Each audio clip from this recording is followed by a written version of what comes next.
ছোটবেলায় কোনোদিন টিভিতে ক্রিকেটই দেখেননি, অথচ আজ তার ব্যাটিং দেখে বুমরা তথা বিশ্বের সবাই অবাক।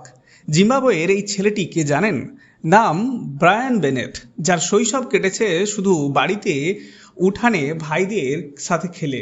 মা শর্ত দিয়েছিলেন 23 বছরের মধ্যে সফল না হলে ক্রিকেট ছেড়ে ইউনিভার্সিটিতে যেতে হবে, কিন্তু 22 বছর বয়সেই তিনি ইতিহাস করে ফেললেন।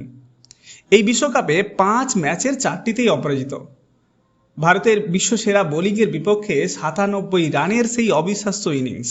বুমরাকে যেভাবে তিনি শাসন করেছেন তা দেখে মনে হচ্ছিল ক্রিকেটের সব গ্রামার আজ ফেল।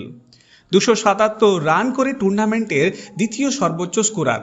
জিম্বাবুয়ের মতো সীমিত সুযোগ সুবিধার দেশ থেকে এই লড়াইটা সহজ ছিল না। সত্যি বলতে এই ছেলেটি অস্ট্রেলিয়া কিংবা ইংল্যান্ডের হলে আজ আইপিএল থেকে 15 থেকে 20 কোটি টাকার মালিক হতে পারত।